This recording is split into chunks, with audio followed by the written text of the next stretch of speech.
merupakan mobil sedan yang hampir terlupakan pernah ada di Indonesia. Ini adalah Mazda Familia. YouTube, selamat datang di channel Motomobi. Used car review untuk menambah wawasan Anda mengenai mobil-mobil yang dulu pernah terlihat di jalanan.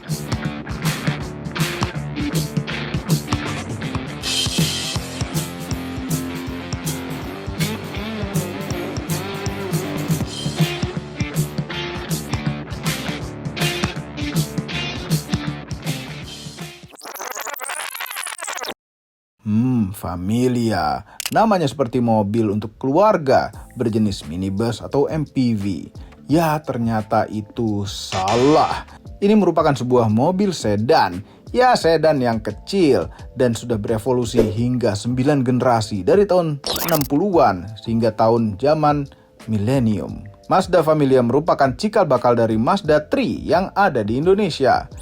Generasi pertama Mazda Familia diproduksi dari tahun 1963 hingga 1968. Ya, bentuknya bagus karena didesain oleh Giorgetto Giugiaro atau desainer supercar Italia. Selain sedan, sebenarnya juga ada bentuk coupe, wagon atau van, pickup, dan box truck.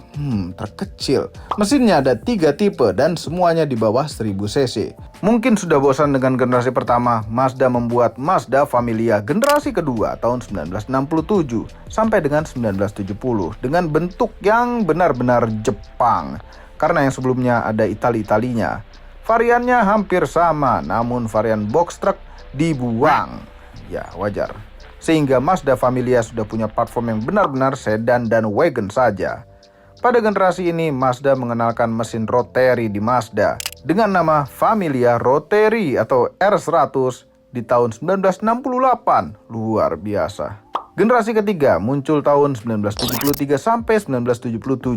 Bentuknya menjadi lebih membulat dan lebih berkesan mirip Corolla di tahun-tahun yang sama. Mesinnya menjadi 2 pilihan saja, 1000 cc dan 1300 cc.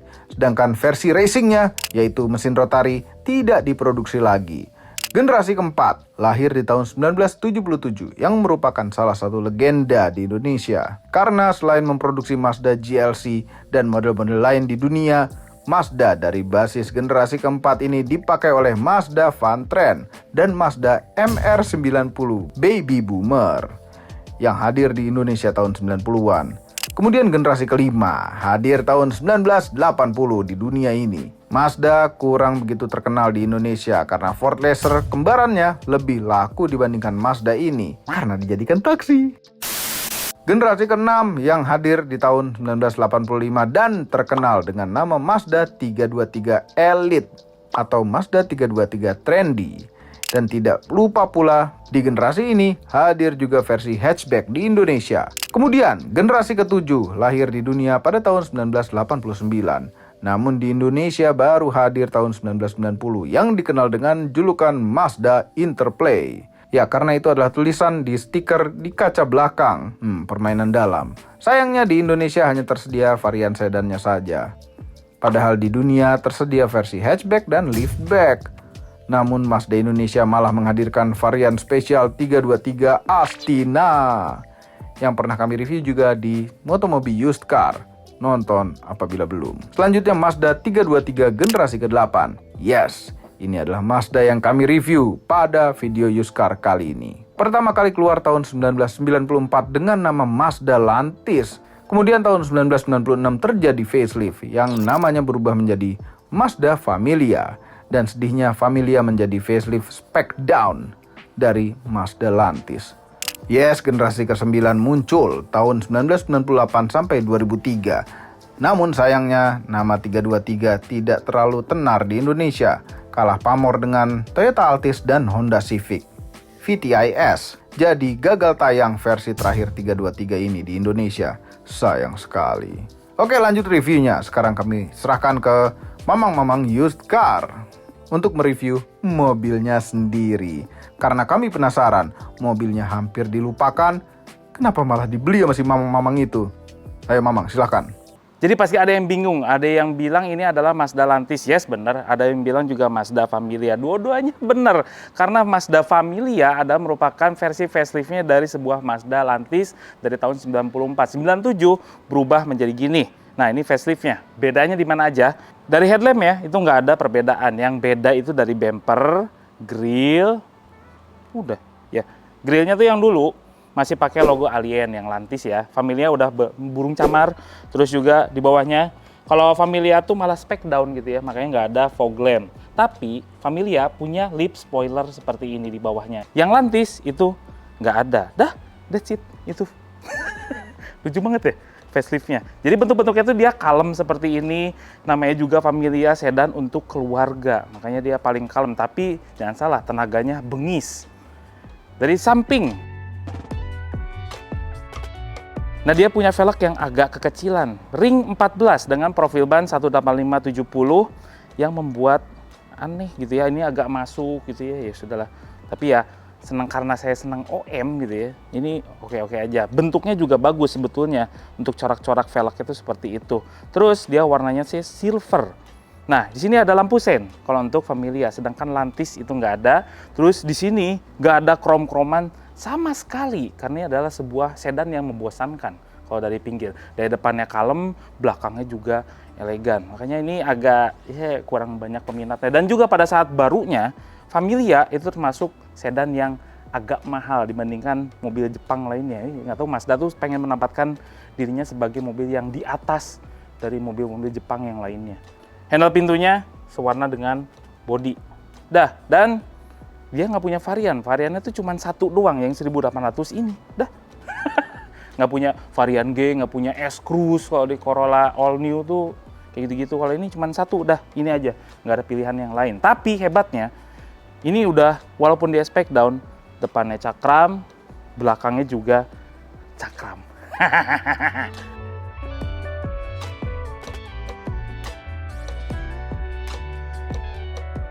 Tuh kan, belakangnya juga elegan, jadi nggak ada, gimana ya, agak-agak membosankan sebetulnya. Cuman kalau untuk merawat sebuah Familia gitu ya, ini kalau saya pakai dari Bandung ke Jakarta itu pasti ada yang begini.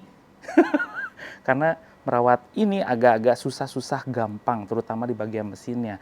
Nah ini belakangnya seperti ini, bedanya sama yang Lantis.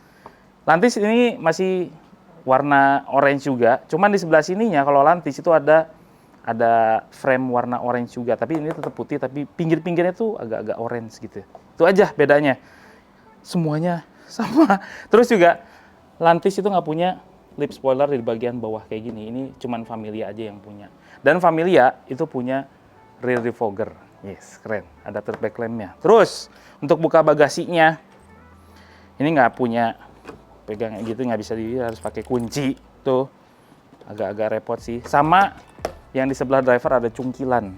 Nah itu aja untuk membuka bagasinya. Oh, satu lagi yang saya paling suka dari Familia, antenanya bisa keluar sendiri. Itu yang kalau di tol tuh jadi pemanis banget gitu. Nah bagasinya tergolong lega banget. Ini karena barang-barang ya biasalah keperluan lenong gitu ya. Jadi ini agak sempit kelihatannya, padahal ini dalam sekali tuh sampai ke sana. Ini ada lampunya juga di sebelah sini, dan di bawah sini itu ada yang namanya ban serep. Harus buka lagi kan semua kan.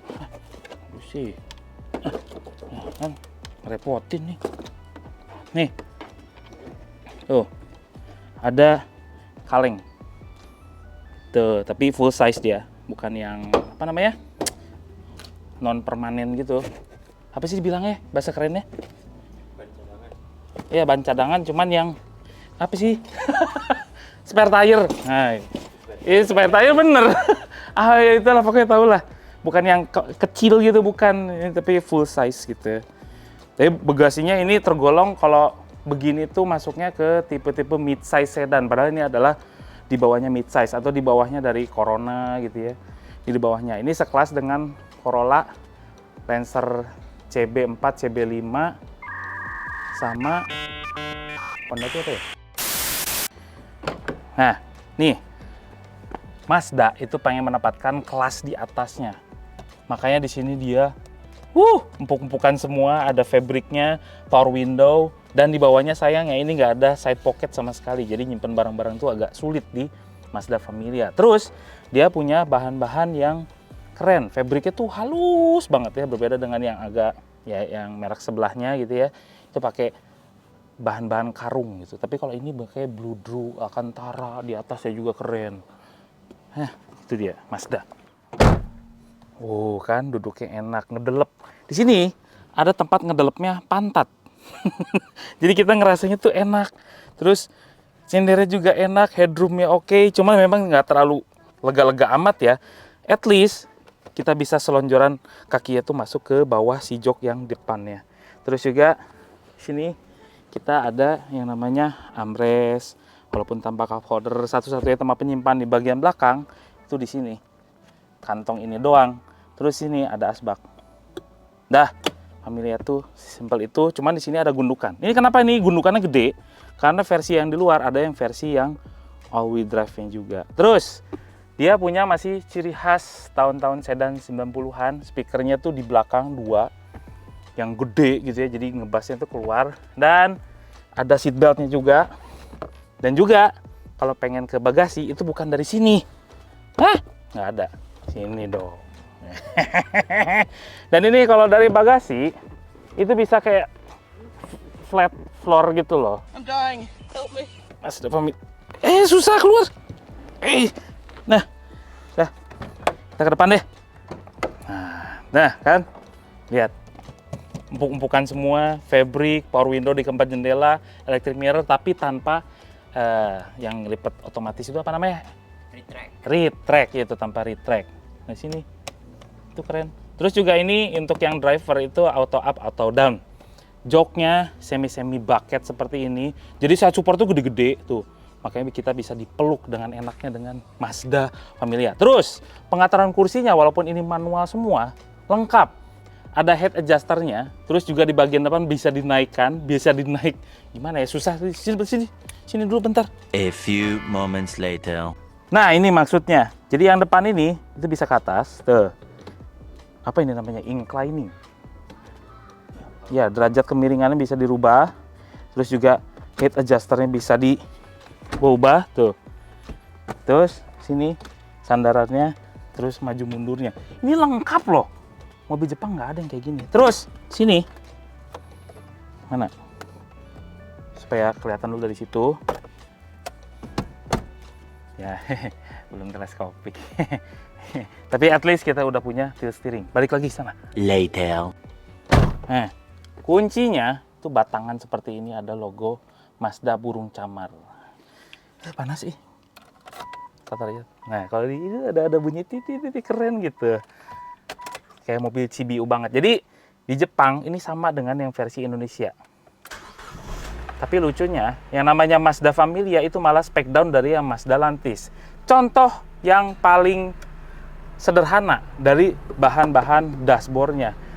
Lantis itu pakai soft touch di atasnya, sedangkan Familia itu keras semua. Dan kalau Lantis itu ada tempat membuka di sini, ada tempat box lagi di sebelah sini. Kalau Familia itu malah nggak ada. Terus di tengah sini, Familia udah nggak ada yang namanya digital clock. Udah nggak ada heater AC-nya juga. Walaupun ini lengkap sekali ya, ada front defogger sampai ke arah kaki, sampai ke defrost segala macam udah ada di sini, lengkap. Head unitnya tetap sama di sebelah sini, ya mungkin itu kali ya. Digital clock dihilangkan, diganti dengan head unit yang ada digital clocknya. Iya, pinter juga. Nah di sini ada tempat penyimpanan terbuka yang bisa di switch. Tipnya dikebawahin, ke atasnya bisa apa gitu ya. Di sini juga ada asbak yang kecil. Waktu zaman dulu tuh masih suka ngerokok. Terus juga ada pemantik AC-nya atau power socketnya ada di sebelah sini. Ada 2 buah cup holder di sebelah sini. Nih, gitu. Cuman yang nggak terlalu jangkung. Jadi ini benar-benar kalau benar-benar cup holder, kalau bottle holder itu bisa keplanting-planting gitu. Terus ini setirnya ini udah empuk-empuk kayak gitu ya. Cuman walaupun dia bukan kulit, at least kalau yang Familia dia logonya beda. Udah burung camar, sedangkan yang Lantis itu masih logo kepala alien. Terus juga Cluster instrumennya juga berbeda, karena yang Familia itu udah ada odometer digital, sedangkan yang Lantis atau yang versi yang lama itu masih pakai odometer yang analog yang muter-muter. Posisinya juga berubah, karena takometer yang Lantis itu ada di sebelah kiri, sedangkan Familia sebelah kanan. Itu aja. Terus di sini ada tombol-tombol yang tidak berguna, ini ada 1, 2, 3. Sebelah sini ada rear defogger, dan di tempat receh di sebelah kanan sini, kalau Lantis itu tertutup, sedangkan Familia itu terbuka. Nah ini kebiasaan ya, kalau Familia tuh nggak ini gitu loh, kayak lagi ngedorong karet gitu. Tuh, aneh.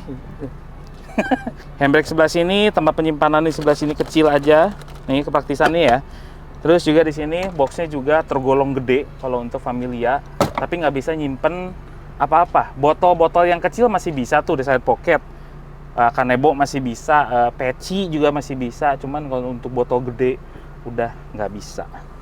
Ini ada tempat head adjuster nggak ada, cuman untuk bagian driver, jadi ini enak. Di atas ya ada vanity mirrornya sebelah sini. Terus juga lampu kabinnya ini ada reading map tuh. Jadi individual gitu, ada yang buat universal semuanya. Wah, sekarang kita lihat mesinnya. Mesinnya ini sebelum berangkat nih kita lihat mesinnya dulu. Ini karena yang paling krusial dari sebuah Mazda Familia. Ini yang krusial dari sebuah Mazda Familia. Nah, aslinya standar Familia juga ya. Ini nggak ada peredam di bagian atas gitu ya, jadi kayak gini ya, ini belum diperbaiki, jadi agak-agak. Nah ini mesinnya. Ini mesinnya sama dengan yang dipakai oleh Mazda Astina BP05 1800 cc 4 silinder NA, dan ini punya tenaganya gede, lebih gede daripada Corolla, Vario dan segala macamnya, kecuali dia harus mengalah dengan Lancer CB5 atau Twin Cam GTI itu aja. Karena dia punya tenaga tuh 131 horsepower.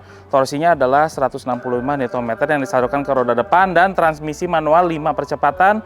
Ada juga beberapa yang punya matic, tapi jarang banget. Nah, ini kenapa krusial? Karena Mazda Familia tuh banyak yang mangkrak, banyak yang ditinggalkan karena orang tuh males banget sama yang namanya RPM naik turun. Kuncinya di Mazda Familia itu ada 3, dari ESC atau idle speed, terus juga dia throttle bodinya, dari MAF sensor ini. Itu aja yang membuat dia naik turun, yang membuat orang kesel atau boros bahan bakar. Settingannya harus sempurna, dan juga ini harga partnya yang ketiga itu agak-agak sedikit ya, lumayan jarang dan agak-agak mahal gitu ya. Settingan itu harus sempurna. Dan dia juga punya teknologi yang lebih dari mobil-mobil lainnya, seperti HLA gitu ya, dia penyesuaian klepnya otomatis, seperti Lancer juga kayak gitu. Jadi dia di atas rata-rata. Itu aja sih kuncinya. Jadi settingan harus benar. Orang yang harus mengerti. Nah, ini. Tapi kalau udah sehat mesinnya, enak banget. Ini harus dicoba di tol ya gitu. Saya mau tunjukkan seberapa tenaganya Mazda Familia.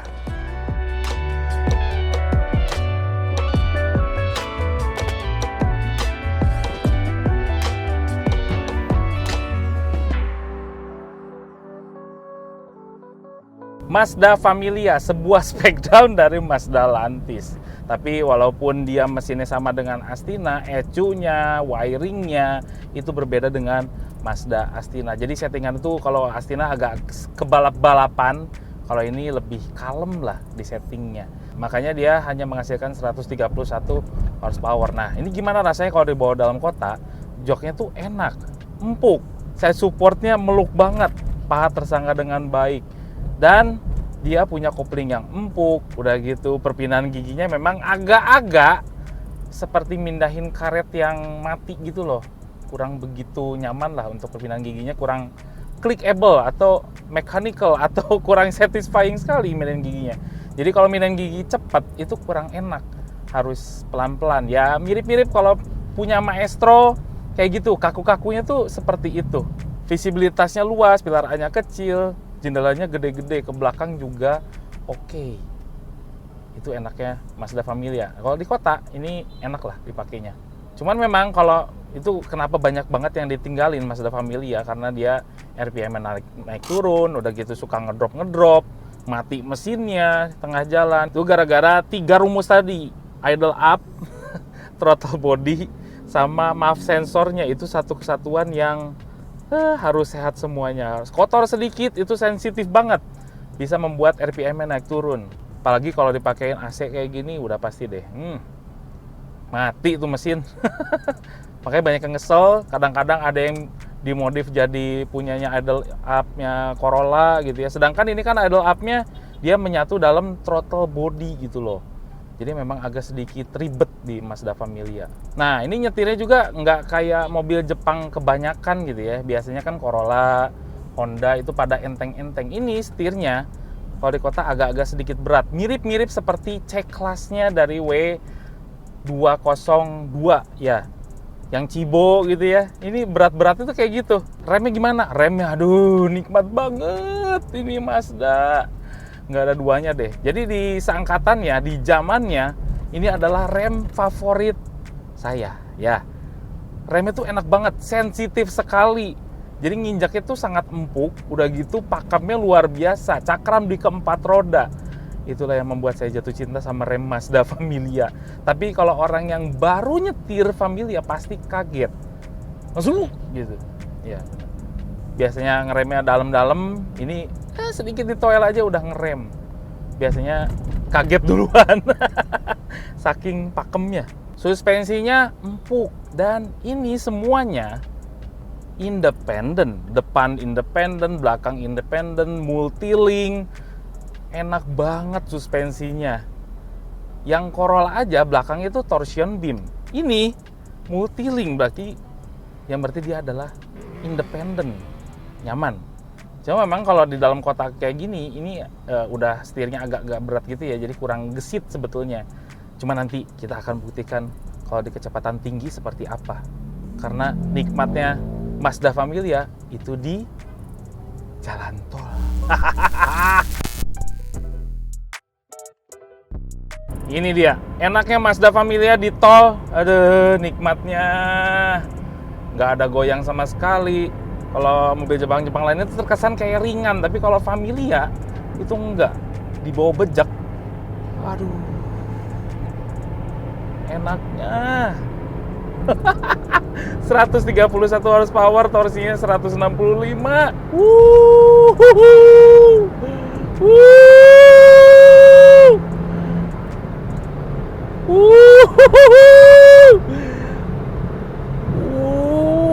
Nggak goyang nih mobil. Ini mobil tua. Mobil Jepang. Enak banget. Keenakan. Keenakan pakai mobil ini. Suspensinya stabil banget, handlingnya enak. Kalau nikung itu kerasa nggak goyang sama sekali nih mobil. Mobil Jepang yang tamblek, kalau orang Sunda tuh kayak gitu. Remnya ditambah, remnya juga kuat ya. Memang kesannya ini engine brake-nya kurang begitu kuat.